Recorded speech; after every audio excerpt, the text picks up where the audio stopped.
Good afternoon, folks. Welcome to the first module of personal branding. This is BADM 726.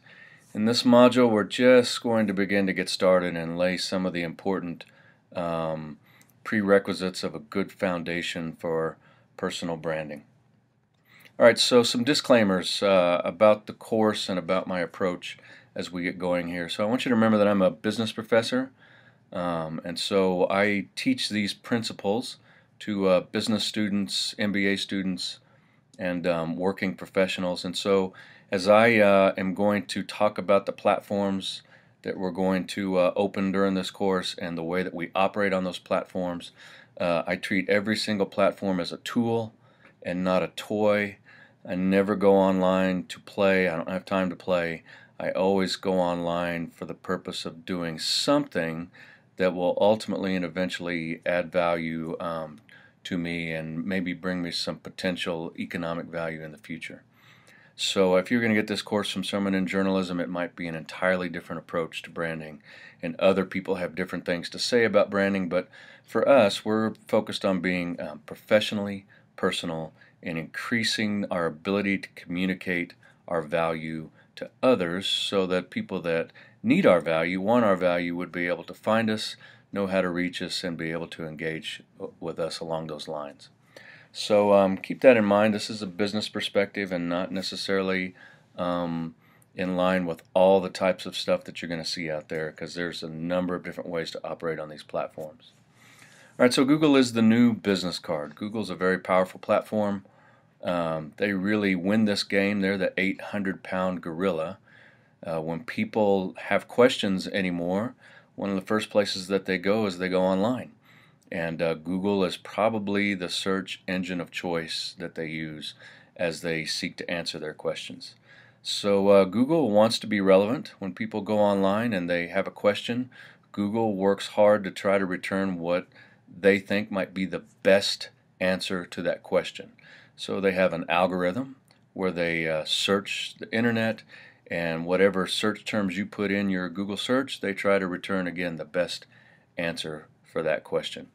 So the good news here is that Google's a learning machine, and that you can teach Google that you have the answer to some important questions.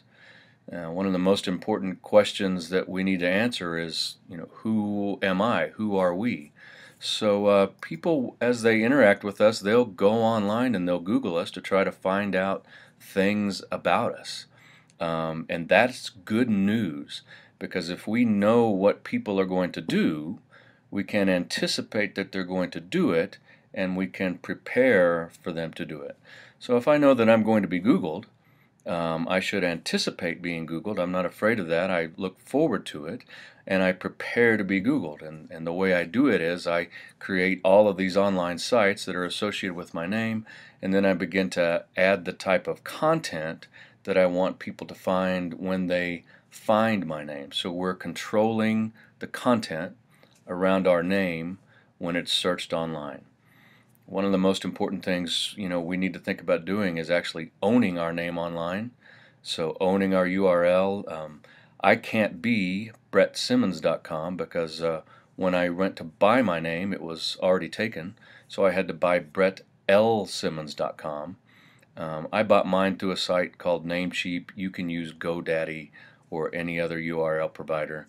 And for the purposes of this course, I'm not requiring you to buy your name, but I am asking you to research it to see if your name is available, see what combination of your name might be available. It's only $10 a year. I think it's a great investment that you buy your name and begin to associate content with that name, because your name can only appreciate in value online. All right, so this is really some of the very basics of personal branding. Your brand is your name, your face, or your profile pic, and any other images associated with that, and then the content that is created around your name and your face.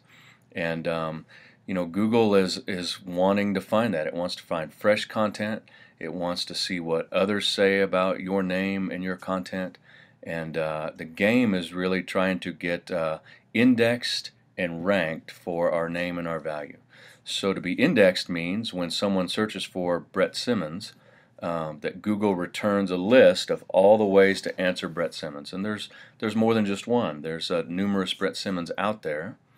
And then to be ranked on that means that your name, my Brett L. Simmons, is moved toward the very top of that list.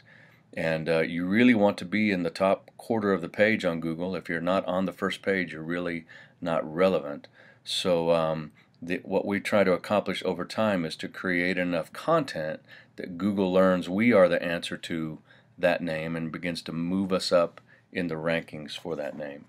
So again, with my name, Brett L. Simmons, when I first went online, when I bought BrettLSimmons.com, and I started that website, and I would go Google Brett Simmons, I barely hung on the page. But after creating really hundreds of blog posts, now I pretty much dominate the search results for Brett Simmons, not Brett L. Simmons. There are a few Brett Simmons that still show up on the page, but because I create so much content, Google's learned that I'm the answer to that question, and that was the goal. That was what I wanted to accomplish. All right, so this is kind of what my brand looks like. This is a snapshot kind of my old LinkedIn profile. But again, your brand is your picture, your name, and then some type of descriptor around what you want to be found for and searched for. So just about everywhere I go and describe myself, I use these terms: management, professor, leadership, speaker, trainer, consultant, organizational behavior. Because when people are searching for those terms, I want to have the possibility to be indexed and ranked for those terms. I've gone on to define my purpose statement: change your mind about the value of partnering with others to build healthy, responsible organizations where everyone can thrive. And I pretty much put that on almost all my online platforms. So you'll need to be thinking in future assignment about how you want to describe yourself and maybe your own statement of purpose as well. We're not there yet, but that will be coming up in the next assignment. All right, so the week 1 activities: Google yourself. So just to go to Google, if you already have a Google account, log out of it, because part of the Google algorithm is to see how your friends answer the question. So you don't want to actually be logged into Google when you search for yourself, and just see what comes up. Tell me, I'm not on the page at all. I'm on the front page of Google and my LinkedIn profile is there, but that's just about it. Or I show up, in my company listings, whatever that might be. So go to Namecheap, GoDaddy, some other service. See if your name is available as a URL. So put your name in. So I would put in Brett Simmons to see what was available. I'd find out that that was taken. If Brett L. Simmons was available, I'd see that I had the option to buy it for $10. So just tell me, go look and see what's available for your name. Tell me what's there. Get a Gmail account. So everyone needs a good Gmail account, a good email account. And the most acceptable email account is yourname@yourname.com. So the most acceptable email account for me would be Brett@BrettSimmons.com or BrettLSimmons.com. The second most acceptable is a Gmail account. And when you sign up for the Google suite, you get your Gmail and you get a whole lot of other important tools that we're going to use in this course. Now, even if you have a Yahoo account or an MSN, whatever that might be, you can go ahead and keep that. But for the purposes of this class, I want you to use your Gmail.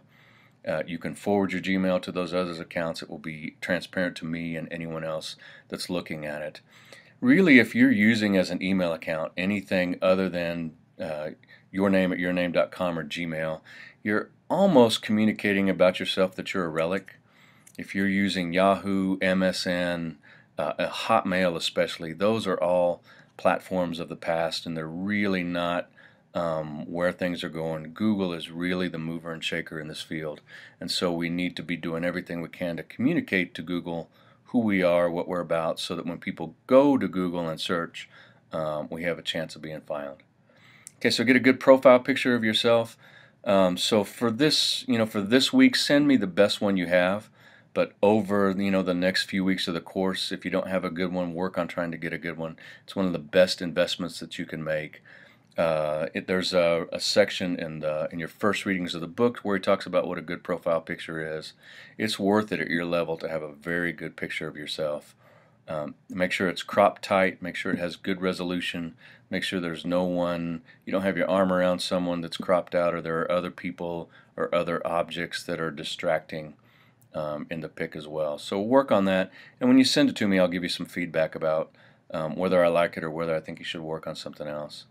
And then summarize the readings. You're going to read the first 2 parts of Platforms by Michael Hyatt. Each part has a number of chapters.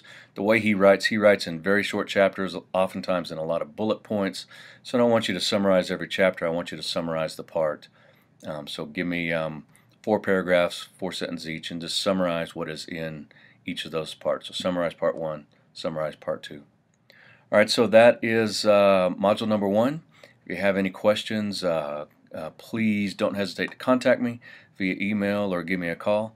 Looking forward to this course. Hope you get off to a great start. As Brett Simmons, have a great day.